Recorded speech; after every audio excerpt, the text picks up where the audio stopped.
Hello and welcome to my YouTube channel. This is my first video of 2025.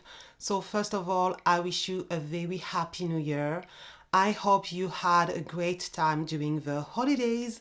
I sure did. I ate great food, but I also spent quite a amount of money on gifts and on food and on travels. So honestly, I don't know for you, but I don't want to talk about things that I could buy right now. I'd rather think about the things I should not buy. So this video is about the things which have been trendy and popular this past year or even those past years, but still there are things I would not buy. In the comment section, let me know if you are in the same state of mind where you are a little bit tired about buying something. Let me know if there is anything which is trendy, which has been trendy, that you will not buy regardless.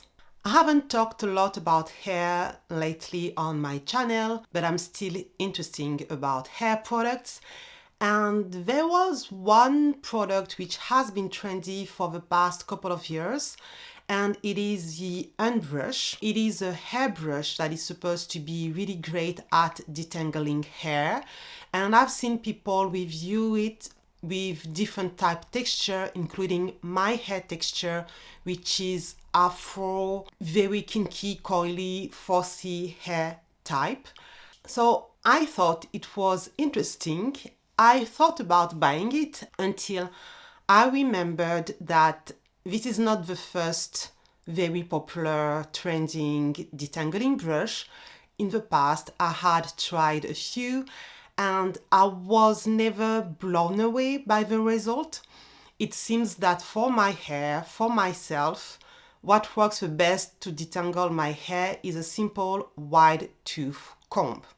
Furthermore, this brush is not cheap, and when you look at the bristle of a brush, they are kind of soft, which I can understand that some people may enjoy it, but with my hair type, when I have used in the past brush like this with bristle which are kind of soft, very quickly they bend and the brush can't be used anymore, so I have to buy a new one. And actually, when I was watching videos of people with my hair type reviewing this brush, but after months of usage, their brush bristle was bending all over the place. And in order to get the best results, you shouldn't have a bristle bending because that shows that the brush is getting damaged. So although people seem happy about it, all of those reasons made me not buy this brush, and I don't regret my choice because with a good detangling product and my fingers and my wide tooth comb, I am satisfied with my hair detangling process.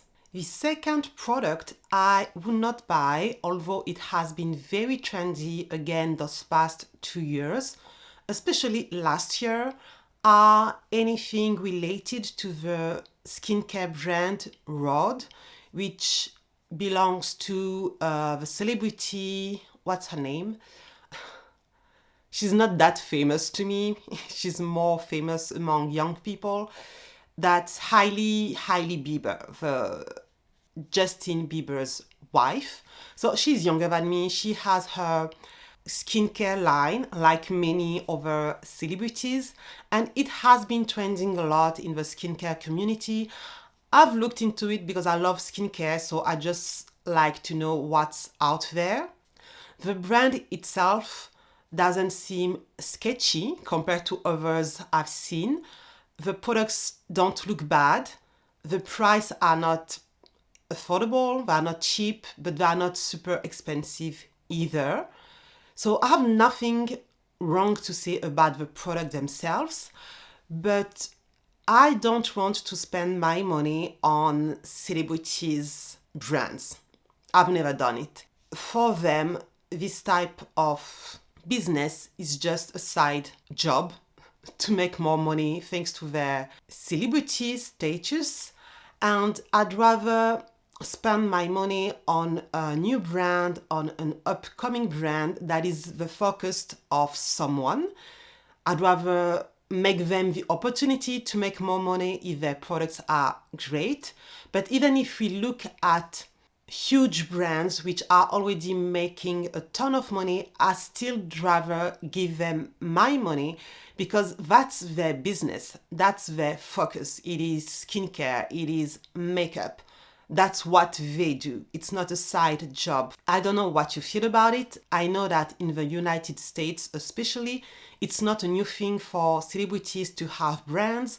Back in the day, they used to have fragrances a lot. I am aware of that because I used to live there. But as a French woman, in France, it was not that common for celebrities to also make business with brands. Celebrities like actresses would focus on their job as an actress, and maybe they would be a spokesperson for a brand, but not have their own brand. Anyways, we can disagree about it, but that's just how I feel. Now, if a celebrity were able to make a product that I can't find anywhere, they were able to make something special, I would buy their product because they are doing something different. But so far, what I've seen from the rhode skincare line, makeup line, or even from brands coming from other celebrities, personally, I have not been impressed. You can find the same elsewhere for the same price or for cheaper. The third product I would not buy is the Advent calendar.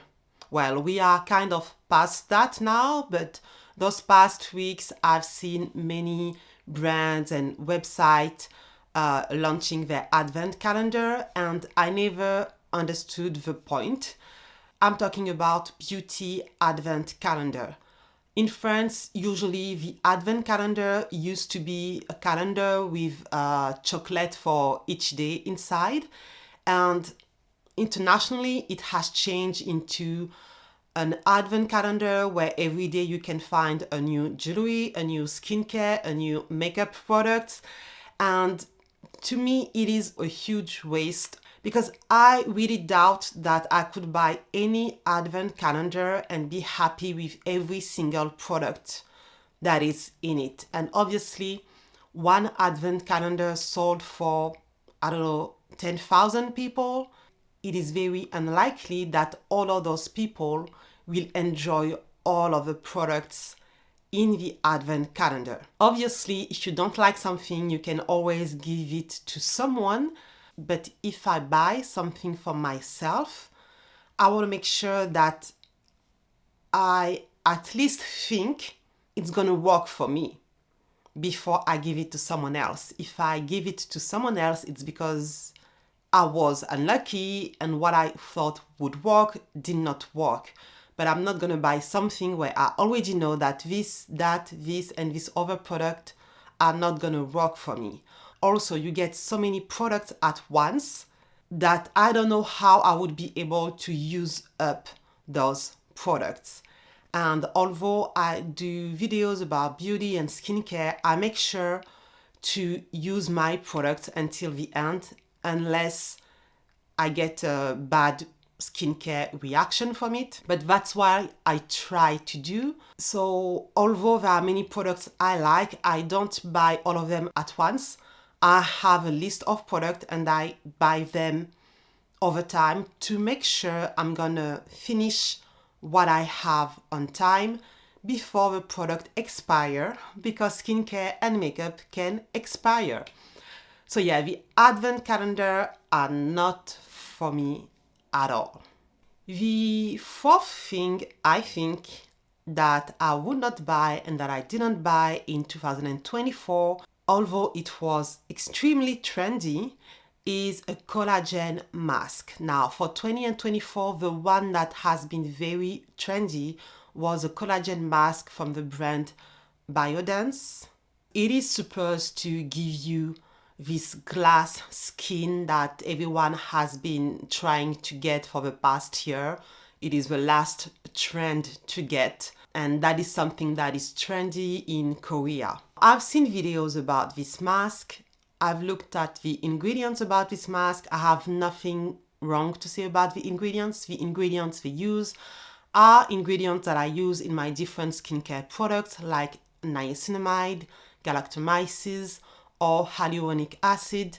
The only ingredient I don't use is some type of collagen, but collagen is just another hydrating ingredient in skincare, and I already have different type of hydrating ingredients in my skincare products.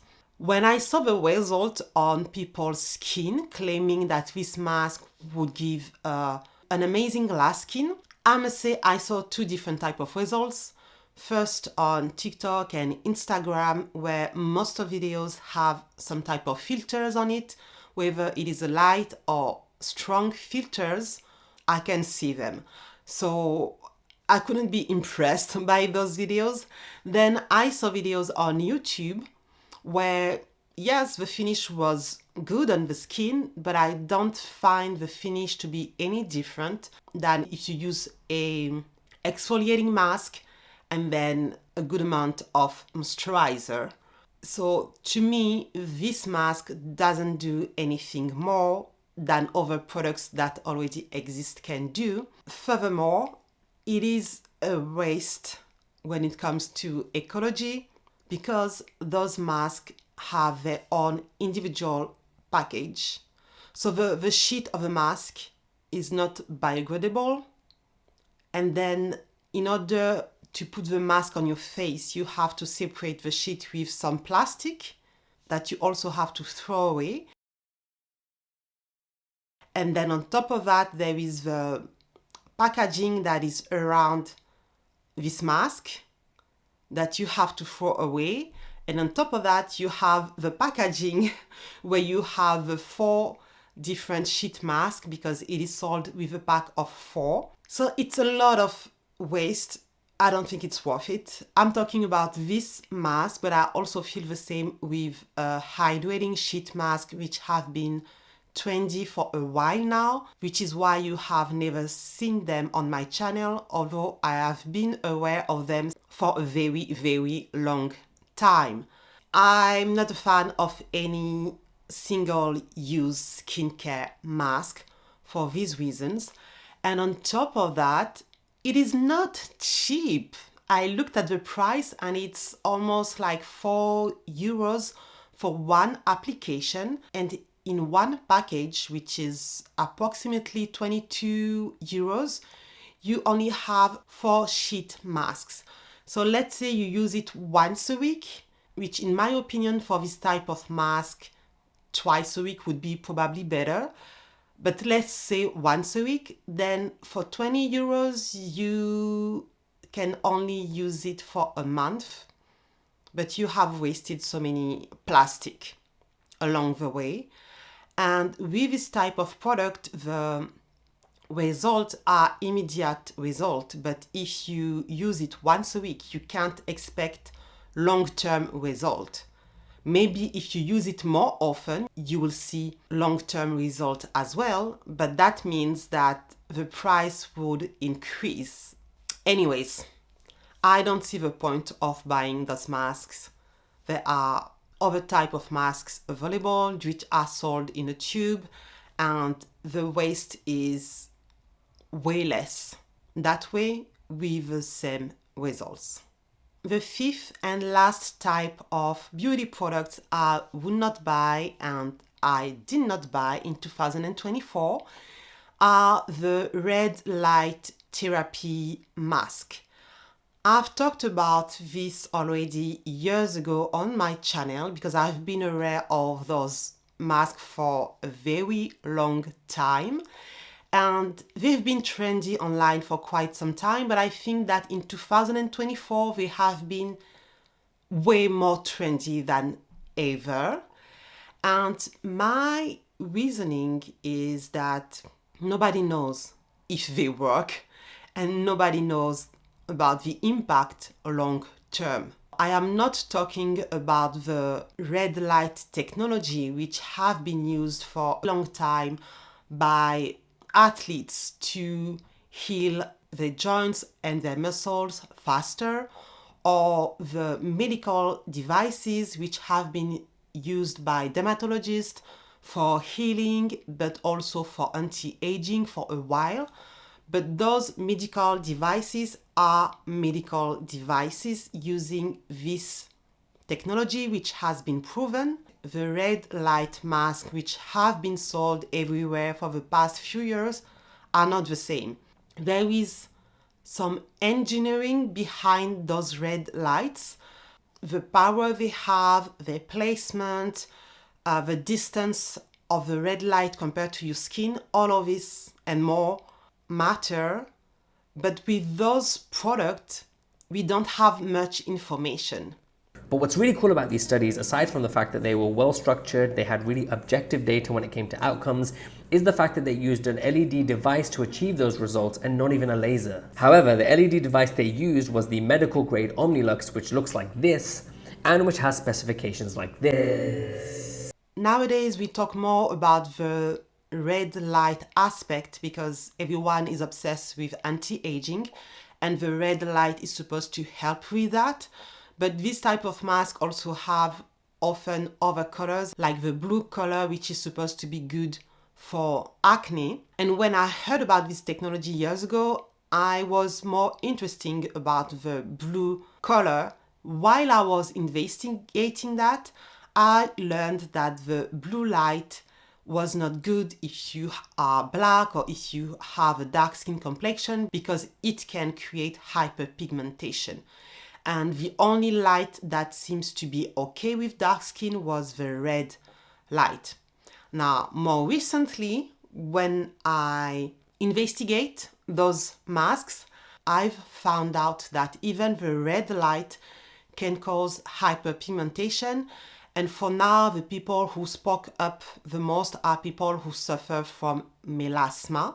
But a few years ago, nobody was talking about it. So now I am thinking, if people who suffer from melasma have hyperpigmentation issue due to those masks, what about people with dark skin and black people who already are more likely to suffer from hyperpigmentation?